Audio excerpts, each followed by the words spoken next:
काली नजर। माँ, माँ। अरे क्या माँ माँ कर रहा है? बकरी का बच्चा है क्या? अरे माँ, मजाक छोड़ो। मुझे फाइनली वो मेन चौराहे वाली दुकान मिल गई है। अब देखना, आपका बेटा दुगनी स्पीड से पैसा कमाएगा। ओफो, ये क्या? मेरी ऑनलाइन मेकअप क्लास चल रही है। इतनी जोर से क्यों बोल रहे हो आप दोनों? अरे मेरी धर्म पत्नी जी, मेकअप क्लास बाद में करना। वो चौराहे वाली दुकान मिल गई है हमको। अरे वाह! रुको, मैं अपनी माँ को फोन लगाकर बता देती हूँ। अरे मैं भी अपने रिश्तेदारों को बता देती हूँ। कितनी खुशी की बात है। हाँ हाँ, मैं भी अपने दोस्तों को बता देता हूँ। 1 हफ्ते बाद रजिस्ट्री है। बस, घर में खुशी का मौका था। उन तीनों ने अपने अपने फोन उठाए और लोगों में बात फैलाना शुरू कर दिया।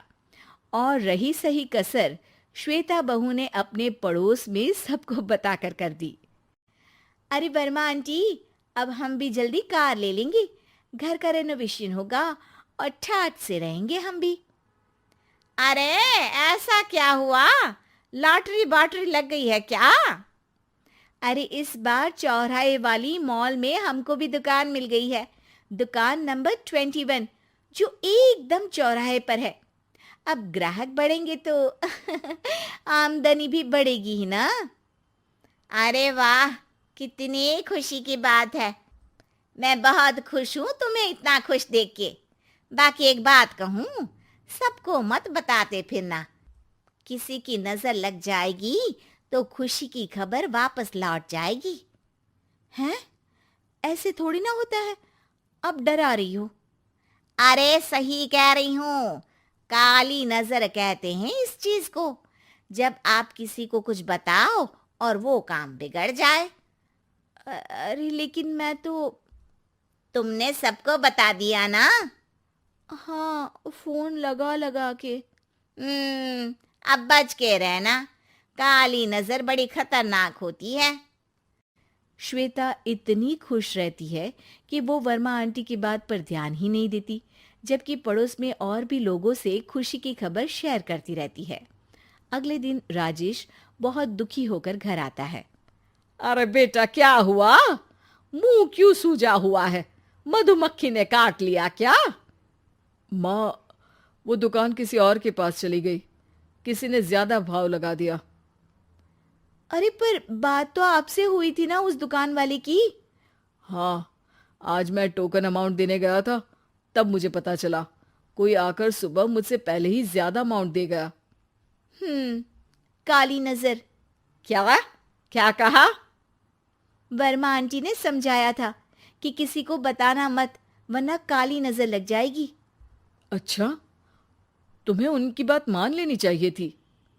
उनकी बात मान लेती, लेकिन उसके पहले ही सबको बता चुके थे ना हम तीनों। अरे अगली बार से ध्यान रखेंगे। कोई भी नई चीज होगी तो किसी को नहीं बताएंगे। तीनों कुछ दिन ऐसे ही रहते हैं, पर एक दिन श्वेता को एक मेल आता है। राजेश, मेरा ऑनलाइन मेकअप कोर्स कंप्लीट हो गया। अब मैं खुद का पार्लर खोल सकती हूँ। अरे वाह, अपने मोहल्ले में ही खोलते हैं। ये जो घर के सामने दुकान है ना, वहीं। हाँ, यहाँ सस्ती भी मिल जाएगी। अगले दिन श्वेता वर्मा आंटी के पास जाती है, मिठाई का डब्बा लेकर। अरे आओ आओ, कैसे आना हुआ? जोर से नहीं बोलूंगी। वो सामने वाली दुकान है ना, वहां मैं अपनी पार्लर की दुकान खोलने वाली हूँ। उसकी मिठाई है। अरे वाह, बहुत बधाई हो तुमको। हाँ, मैं कमाने लगूंगी तो राजेश पर पूरे घर का बोझ नहीं रहेगा ना आंटी जी। ये तो है। पर ये बता कि तूने ये बात किसी और को तो नहीं बताई ना? अरे नहीं नहीं, पिछली बार गलती कर दी थी। काली नजर लगी किसी की और राजेश के हाथ से वो दुकान चली गई थी। सबको मत बताना। चलो मैं चलती हूँ, कल दुकान की बात करने भी तो जाना है। अगले दिन श्वेता दुकान के लिए मालिक से बात करने जाती है। अरे लेकिन दुकान तो हम कल रात को ही किसी को दे चुके हैं। कल ही? हाँ, कल ही। 2 दिन बाद कोई यहाँ पार्लर भी खोल लेगा। अब कहीं और दुकान देख लीजिए। अरे पर हमको भी तो पार्लर ही खोलना था। हाँ भाई, ये एक ही दुकान है, आधी आधी तो नहीं दे सकता ना मैं। राजेश और श्वेता घर पर हताश होकर आ जाते हैं। इस बार तो किसी को बताया भी नहीं था, अब किसकी काली नजर लग सकती है। सुनो, तुमने माँ को बताया था क्या? अरे कैसी बात कर रही हो, माँ की नजर थोड़ी ना लगेगी। पक्का तुमने किसी को नहीं बताया था ना? सिर्फ वर्मा आंटी को बताया था, उन्होंने ही मुझे किसी को नहीं बताने को कहा। अरे यार, तुम भी सही हो, मेरी माँ को नहीं बताने को कह रही हो, पर वर्मा आंटी को बताना तुम्हें जरूरी लगा। अरे वर्मा आंटी ने ही तो काली नजर के बारे में बताया था ना, वो हमेशा हमारा भला ही तो चाहती हैं। मेरी माँ भी हमारा भला ही चाहती है। अरे पर चिल्ला क्यों रहे हो? बात नहीं कर सकते क्या आराम से? नहीं आता वो आराम से बात करना, और करना भी नहीं चाहता हूं मैं।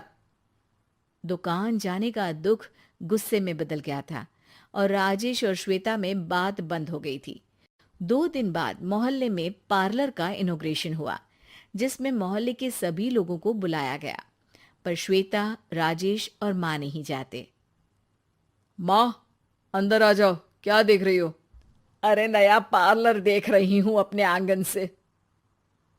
देखो, माँ को दूसरे का सुख देखने में कितना मजा आ रहा है, मेरा दुख नहीं दिख रहा इन्हें। यहाँ मेरा पार्लर भी तो हो सकता था। अरे चुप रहो यार, हर बात में लड़ाई क्यों ढूंढ रही हो? राजेश और श्वेता फिर बहस करने लगते थे।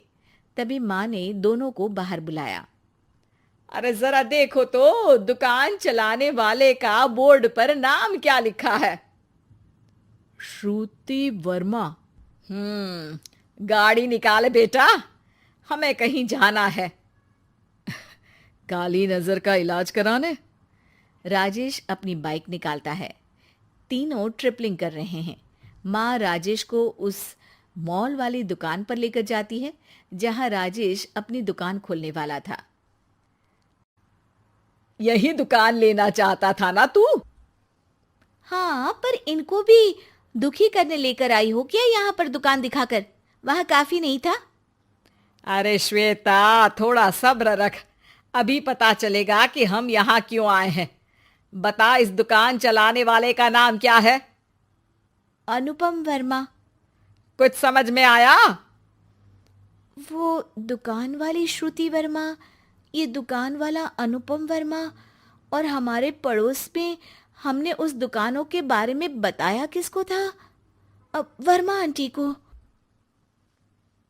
मतलब वर्मा आंटी ही हमारा काम बिगाड़ रही है?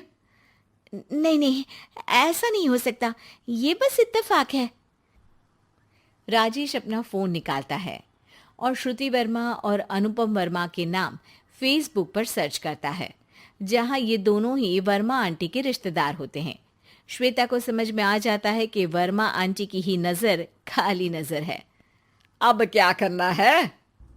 कोई भी खुशी की खबर हो तो काली नजर से बचना है, यानी वर्मा आंटी से बचना है। अरे पर मुझे ये समझ में नहीं आया कि वो हमारे साथ ऐसा क्यों करेंगी। अरे बेटा, एक सीख है, दूर के आदमी को आपकी तरक्की से कम परेशानी होगी, पड़ोसी को ज्यादा।